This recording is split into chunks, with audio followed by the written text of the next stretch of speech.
Hey guys, welcome back to my channel. I'm Jeeya and I'm back with another video. Hold my boy, let me live my life in vain. I am going to be telling you about all the books I've read so far in this year. The last time I did it was in January. In February, the only book I read was We Were Liars, and I finished it on the last day of February. So this is We Were Liars by E. Lockhart. This book, I usually when I buy books, I either see a lot of it on any of these social media platforms or just hear about it. This book, I did see it on Pinterest and I did see some stuff about it, but I had such mixed opinions about buying this or not. But then I bought it because it was just like, I don't know, 200 something pages. So the whole book, I think it is a pretty basic book.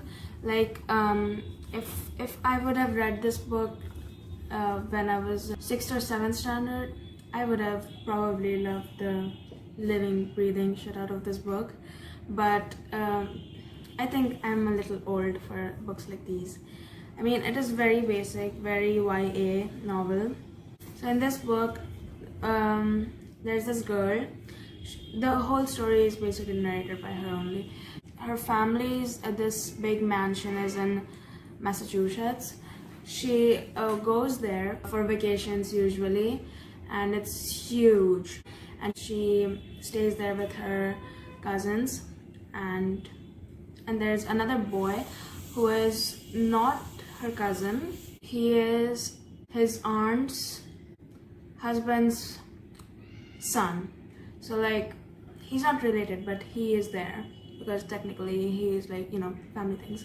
They kind of get friendly and everything, but the ending, I think the whole book was pretty basic and kind of boring, but the ending was really nice. I mean, there's a major plot twist in the end. Whatever I rated it, it is basically for the ending, because the ending was so good. For such a basic book, good ending. I rated this book 3 out of 5. Would I recommend this? Sure. If you are 12, 13, 14, I think you will like reading this book. If you're above 12, 13, and 14, I'm not sure you'll like this book very much. But I mean, if you want to, you can try it. It's kind of like a mystery. Oh, there's also technical murder. Not exactly murder, but culpable homicide, you know? So yeah, read this book if you want to. The next book I read was The Kite Runner by Khaled Hosseini. And I mean, if you ever read any book by Khaled Hosseini, you'd know how this book was. Prior to this, the only book I read of Khaled Hosseini was A Thousand Splendid Suns. I loved that book when I read it. But this book, so much... A Thousand Splendid Suns. This book is so good. When I finished reading this, I was like, oh, do I love this book or do I hate this book? But I think the first and the most unbreakable love-hate relationship ever I have with this book, and this book only. So this book is based in Afghanistan, and this is based on two best friends who grew up together. There's Hassan and there's Amir. They have 1 year age gap. You'll know why that is. Yeah, they grew up together, they used to play together. But Hassan, so they're something, a division, a social division in every society, right? So Hassan is a Hazara and Amir is a Pashtun. Pashtun is higher class, and then Hazara is a lower class. So obviously Hassan gets a lot of, what is a nice word for shit? He gets not very nicely treated just because he's a Hazara. And Amir too, because Amir hangs out with a Hazara who is his best friend, he gets a lot of shit too. So anyway, but after some time, not even a lot of time, I think only this much time,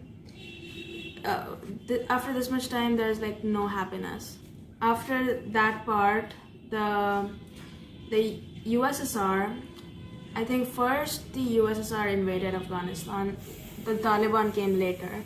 So they come and stuff happen and they have to leave Kabul due to safety reasons, and some stuff happens. I feel like if I say anything about this book, it's gonna be a spoiler because this book is so delicate. Like when you read this, you will need a big, and I mean a big box of tissues.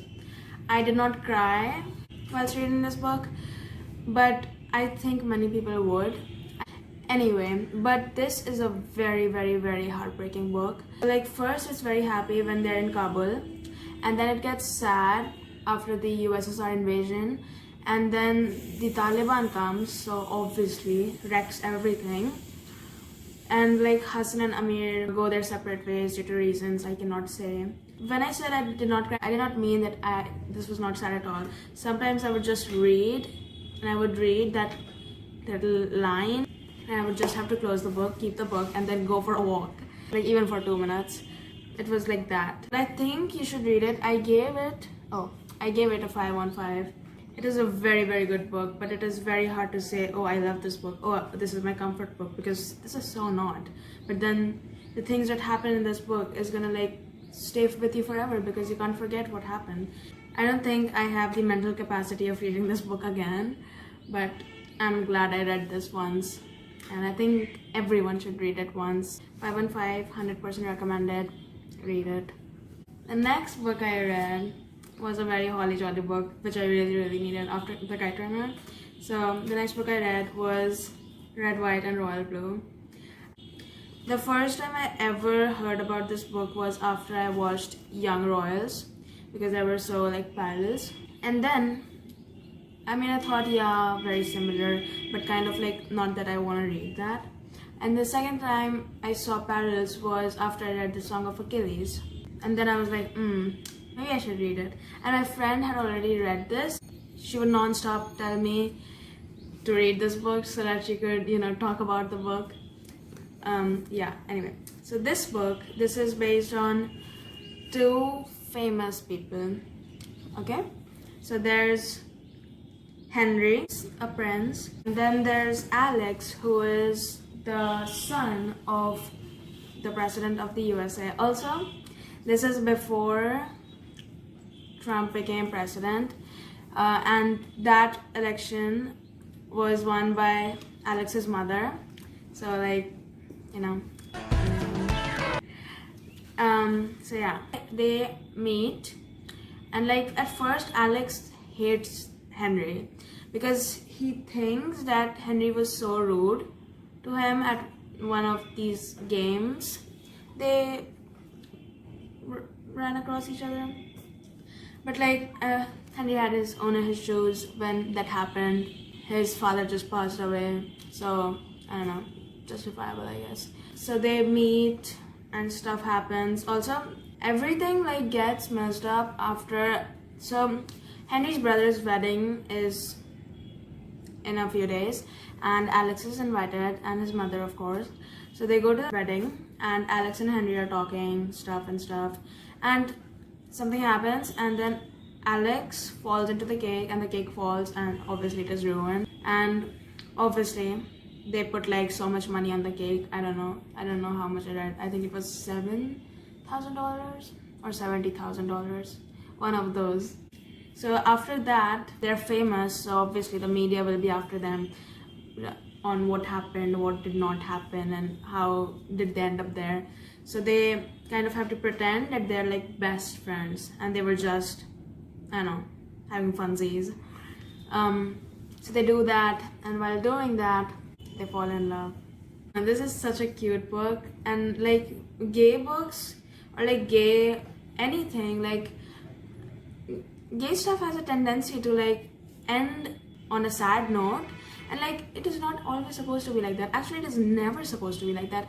But this book is, there's obviously a few fight scenes and a few sad scenes, but the ending is happy. Like it is such a good book. This book will make you like so happy and so want to fall in love. I gave it a 4 on 5. That is just me being so weird. I I am a book sadist. I love books that make me feel deep pain. And it is not even about the book. Deep pain? Yeah. It is never about the book. It's just me rating things weirdly. Out of you is that you will give it 4 out of 5, yes? Yeah. So you should definitely read this. And this is amazing. I am telling you that. I'm assuring you. The next book I read was The Archer. The Archer by Paulo Coelho. And this book I got on my birthday. My friend gave it to me. It's like so small. I think they're like 180 pages. There's like 130 pages. And it's written like this. Like not everything is this small on all the pages, but mostly it's like this, you know.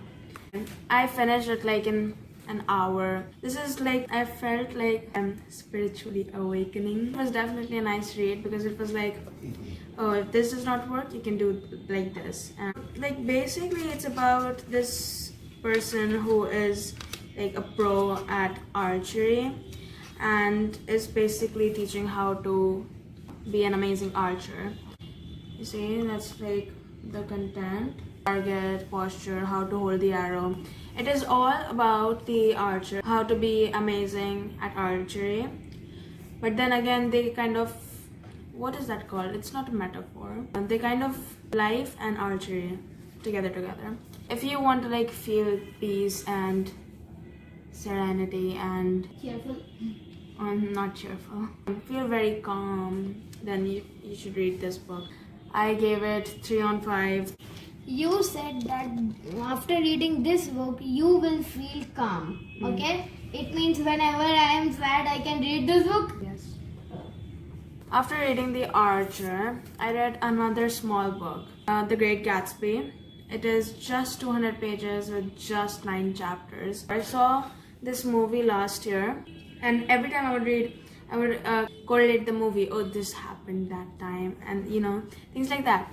Do you even need to know what happened in The Great Gatsby? There's Gatsby. Gatsby is this person who I pity deeply, and he has his love of his life, who he did not leave, but like he left for, I don't know, doing stuff, and then she got tired of waiting, so she married another guy, and then he keeps looking at the green light. It's kind of creepy. It was a good book. Read. Yeah. Read this book. I gave it a 3 on 5. It's a classic, so you can never really go wrong with a classic. You should read it because it is a classic. Like, just because of the sheer fact that it is a classic, you should read it. That's all. I have to take this over. Yes, go.